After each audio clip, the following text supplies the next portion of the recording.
Hello नमस्कार दोस्तों।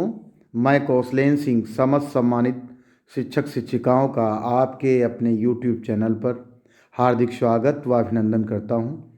आज हम ऑनलाइन निष्ठा ट्रेनिंग कोर्स या मॉड्यूल 16 अर्थात 16 पूर्व व्यावसायिक शिक्षा के अंतर्गत पूछी गई प्रश्नोत्तरी के प्रश्नों के उत्तर जानेंगे।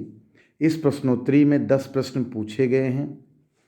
यह मॉड्यूल आपको दीक्षा पोर्टल के माध्यम से कंप्लीट करना है। प्रश्नों का क्रम व प्रश्नों के विकल्प ऊपर नीचे हो सकते हैं, परंतु प्रश्न समान ही होंगे। प्रश्नोत्तरी के अंतर्गत जो पहला प्रश्न पूछा गया है वह है कि भारतीय शिक्षा आयोग को हंटर कमीशन अर्थात 1882 1882 के नाम से भी जाना जाता है, जिसमें कहा गया है कि विश्वविद्यालय के पाठ्यक्रमों में प्रवेश परीक्षा के लिए छात्रों को तैयार करने के लिए पहले 2 विशिष्ट धाराएं होनी चाहिए। और इसकी यहाँ पर अगर आपको इस प्रश्न को पूरा पढ़ना है तो आपको यहाँ इसको सेलेक्ट करना होगा।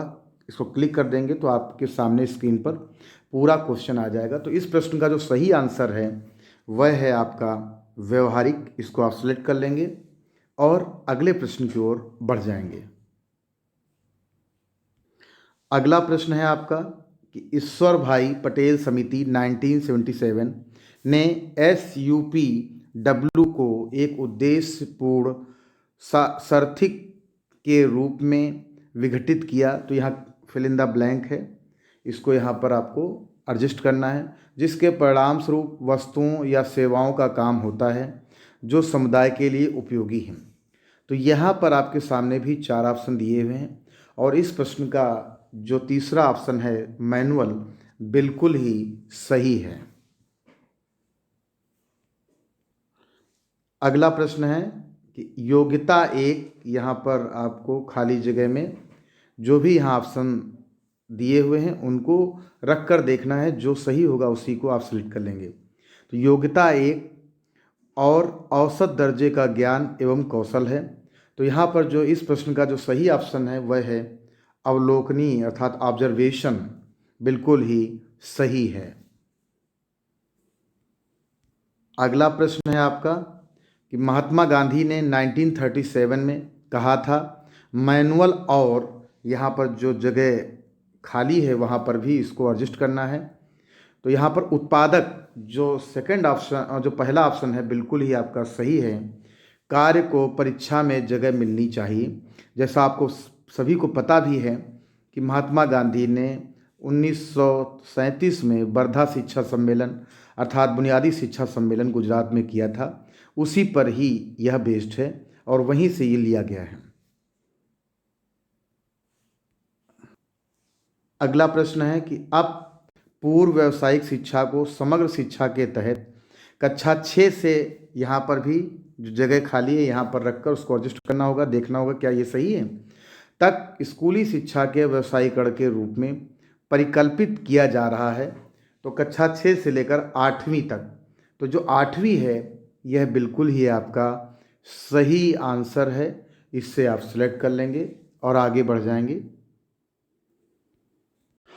अगला प्रश्न है आपका कि पूर्व व्यावसायिक शिक्षा से न केवल किताबी ज्ञान और ज्ञान के अनुप्रयोग के बीच की सीमाओं को कम करती है, बल्कि यह बच्चों के कार्य क्षेत्रों में कौशल की आवश्यकताओं को भी उजागर करती है।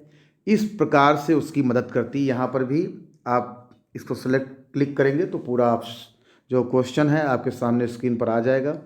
तो इसको प्रश्न को देखने के बाद जो पहला ऑप्शन है बिल्कुल ही सही है। सभी कि भविष्य के लिए करियर का रास्ता तय करें, रोजगार कौशल को विकसित करें, कौशल प्रशिक्षण के लिए तैयार करें, बिल्कुल ही सही है। अगला प्रश्न है कि शिक्षा का व्यावसायिक, यहाँ पर भी जो जगह खाली है यहाँ पर इसको आपको रख कर देखना है कौन सा सबसे सटीक आंसर है। तो यहाँ पर जो ये जेनेटिक जो अंतिम ऑप्शन है बिल्कुल ही सही है कि शिक्षा का व्यावसायिक जेनेटिक और बुनियादी तकनीकी कौशल के साथ साथ उच्च माध्यमिक स्तर पर स्कूली शिक्षा के वर्षों के दौरान सामान्य शिक्षा के विकास का प्रावधान है और इसके लिए माध्यमिक स्तर के बाद व्यक्तियों को। तो यह जो प्रश्न है उसका जो चौथा ऑप्शन है बिल्कुल ही सही है। अगला प्रश्न है आपका कि रोजगार कौशल मॉड्यूल को 9वीं से 12वीं कक्षा तक व्यावसायिक पाठ्यक्रम के भाग के रूप में पेश किया गया है, जिसमें संचार कौशल, स्व प्रबंधन कौशल, सूचना एवं संचार प्रौद्योगिकी कौशल, और यहाँ पर जो जगह है वहाँ पर आपको सही ऑप्शन को सेलेक्ट करना है। कौशल और हरित कौशल शामिल है। तो यहाँ पर जो थर्ड ऑप्शन है बिल्कुल ही सही है कि उद्यमिता कौशल बिल्कुल ही सही है, इसे आप सेलेक्ट करेंगे। अगला प्रश्न है आपका कि कार्य अनुभव को, यहाँ पर जगह खाली है, यहाँ पर आपको रख के देखना होगा कि कौन सा आंसर बिल्कुल सटीक है, के रूप में जाना जाता है। तो यहाँ पर भी आपके सामने 4 ऑप्शन दिए हुए हैं। जो दूसरा ऑप्शन है बिल्कुल ही सही है कि सामाजिक रूप से उपयोगी उत्पादक कार्य, इसको आप सेलेक्ट कर लेंगे और अगले और अंतिम प्रश्न की ओर आप बढ़ जाएंगे। प्रश्नोत्तरी के अंतर्गत पूछा गया जो अंतिम प्रश्न है वह है आपके सामने स्क्रीन पर कि शिक्षा पर राष्ट्रीय नीति, यहाँ पर स्पेस खाली है, यहाँ पर आपको जो भी ऑप्शन दिए हैं वहाँ पर उसको सेलेक्ट करना है। ज्ञापित है कि व्यावसायिक शिक्षा के व्यवस्थित, सुव्यवस्थित एवं कठोरता से लागू कार्यक्रमों की शुरुआत प्रस्तावित शैक्षिक पुनर्गठन में महत्वपूर्ण है। तो यहाँ पर आपके सामने 4 ऑप्शन दिए हुए हैं। पहला है 1968, दूसरा है 1992, दूसरा है 2020 और जो अंतिम है वह है 1986। तो यहाँ पर जो अंतिम ऑप्शन है बिल्कुल ही सही है 1986। जैसा आपको पता है राष्ट्रीय शिक्षा नीति 1986 में भी आई थी और 1968 में भी आई थी, और जो संशोधित राष्ट्रीय शिक्षा नीति थी वो 1992 अर्थात 1992 में भी आई थी। तो यहाँ पर यह ऑप्शन बिल्कुल ही सही है। अगर आप मेरे चैनल पर पहली बार आए हैं तो सब्सक्राइब अवश्य कर लें, व अगर आपको मेरा वीडियो पसंद आया हो तो लाइक शेयर ज़रूर करें, व बेल आइकॉन को ही प्रेस कर लें, जिससे आपको मेरे नए वीडियो का नोटिफिकेशन सबसे पहले मिल सके। व आप ध्यानाकर्षण मॉड्यूल, शिक्षण संग्रह मॉड्यूल, आधारशिला मॉड्यूल से संबंधित महत्वपूर्ण प्रश्नों की श्रृंखला मेरे डिस्क्रिप्शन में दिए गए लिंक से देख सकते हैं। इसके अलावा आप निष्ठा ऑनलाइन ट्रेनिंग कोर्स 1 से लेकर 15 तक की प्रश्नोत्तरी के लिंक भी मेरे डिस्क्रिप्शन में देख सकते हैं। धन्यवाद। नमस्कार दोस्तों।